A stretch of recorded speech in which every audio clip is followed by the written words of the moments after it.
Hey everybody, it's Jen. It's Friday afternoon, it's almost 5 o'clock. I have one more call today and I'm going to hang out with a girlfriend, do some catching up. But I wanted to talk today about an actual example that I've been given permission by my client to chat with you about this. I'm going to keep them, obviously anonymous. Let's call him Victor. Alright, so let's see. um, this is important because this video could really help you when you're having an overwhelming moment. I hope it will. I hope it will. So he sent me a text message and said that I'm not going to go into full details because it's just not, you shouldn't do that. So I'll just basically say was at work and he was very overwhelmed. Nothing was going the way it was supposed to be going. He was kind of getting, in his words, I'm getting screwed right now.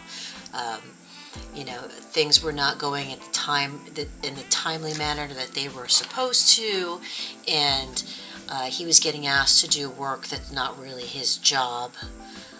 And he had so much work that he didn't think he was going to be able to finish it that day. He's a certain person takes very much pride in his work. A lot of that comes from there's a lot more people in their 40s where that's a big thing. 40s and up, we were just raised differently, so we're very a lot of, not everyone, I'm just saying it's more common in people that are in their 40s and up, take pride in their work and do really meticulous work and want to make sure everything is done at the end of the day. It's just like a different time frame.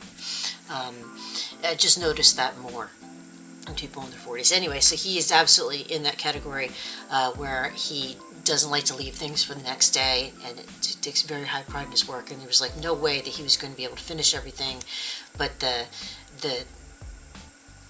delivery of what he needed to get done didn't come. It came like 3 hours late, and he was very overwhelmed. And I basically tried to talk to him in the millennial way to see what his reaction would be. I said, well, it's not your job. You don't have to do everything today. To see what that would happen. And he said, I'm not that way. And I said, no, I know you're not that way.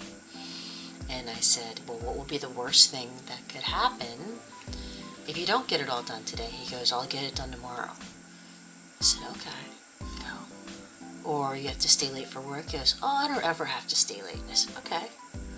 I go, all right, then why are you very, very upset about it? And he has said, because it's not fair. And that's a good one. So many people go, it's not fair. And I said, okay, how often have you had a not fair scenario happen to you at work? And he said, lots. I said, do most jobs have things happen that are not fair?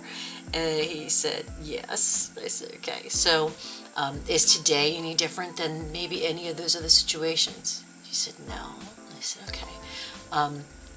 So you're particularly upset today for what particular reason? He said, well, because I have plans tonight. And I said, okay. Well, whomever you have plans with, would they understand if you were stuck at work a little later? He said, oh yeah. Oh yeah, of course they would. I said, okay. So do you really feel that this is, thinking about all of those things, work can often feel unfair and sometimes feel overwhelming, but that's the way work is. And who you had plans with would be okay if you were a little late. Is all of this a reason to be so anxious and upset? Or is it just, are you deciding to feel so anxious and upset? Or, and he said, well, I'm deciding to. And I said, okay. And I said, Victor, are you usually a very efficient, good, hard worker? He said, yes. I go, is your boss very happy with you most of the time? He goes, oh yeah, my boss loves me. I said, okay. So your boss loves you, And would your boss get mad if you left work for the next day? He said, no. I said, would your boss be mad if you didn't do it absolutely perfect? And he said, no, he loves me. I said, okay. What kind, I said, are you, how did I say next? I said, are you a trustworthy, honorable person? That's what I said. And he said, yes, absolutely. I'm a very trustworthy, honorable person. And I said, okay, Victor. So you're a really good human being, and you're well liked by your boss and your friends. He said, yes. I said, and you have a job and other people don't. He said, yes. I go, and you have a girlfriend that you're very happy with, and you have children that are good children. He said, yes. I said, okay. I said, so are you pretty lucky?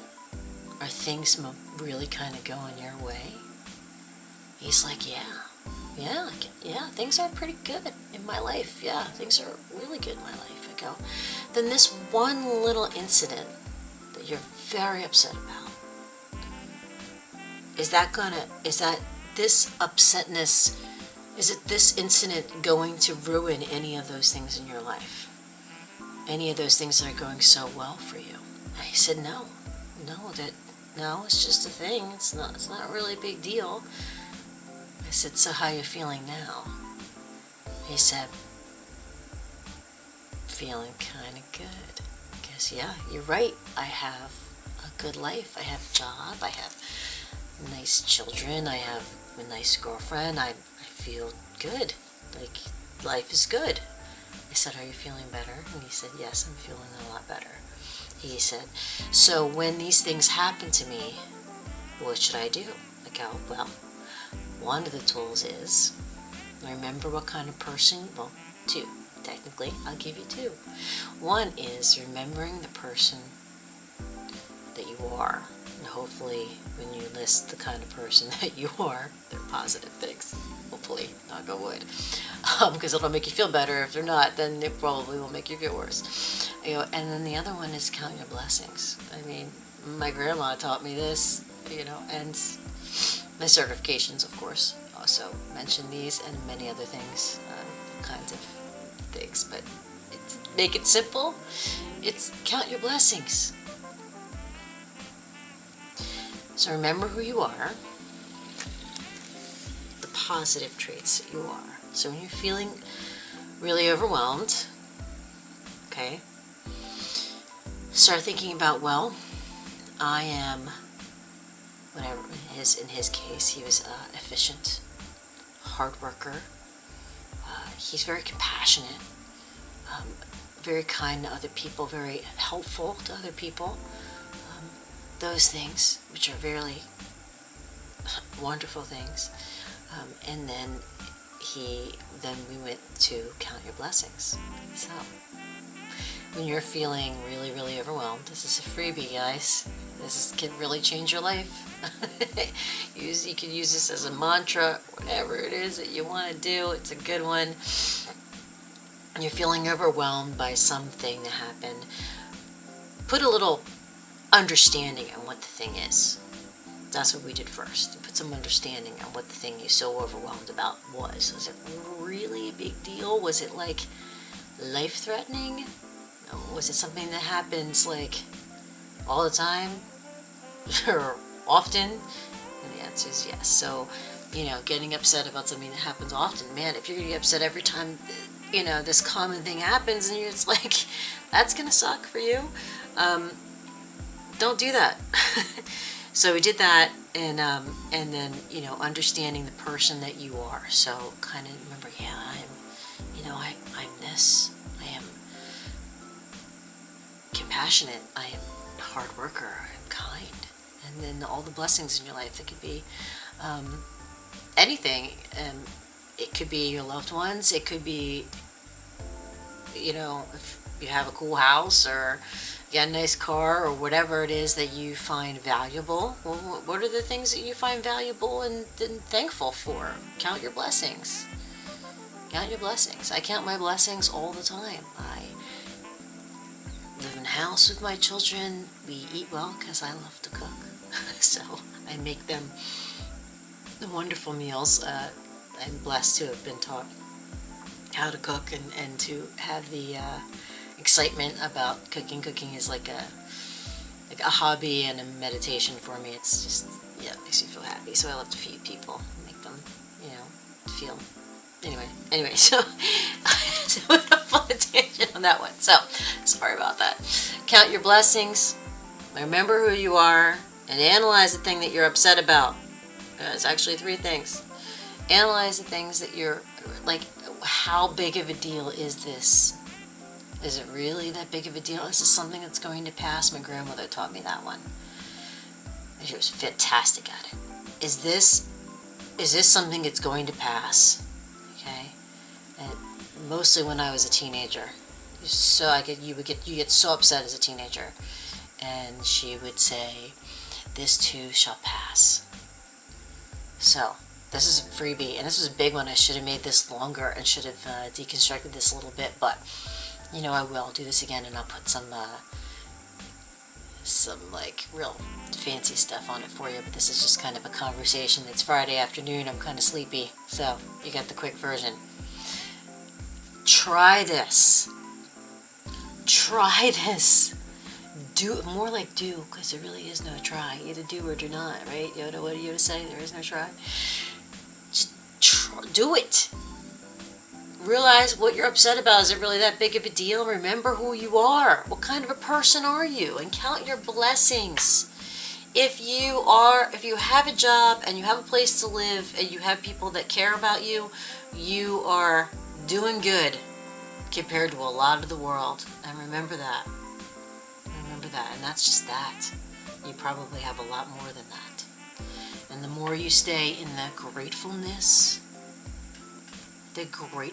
feeling, the appreciation feeling of your everyday, the more joyful moments you will have, and a lot less anxious, overwhelming moments. I guarantee you. All right, I really hope this is helpful for you. It's Friday here, and I got one more phone call to make, and then I am hanging out girls' night. So, see you guys. Thanks for stopping in. Bye.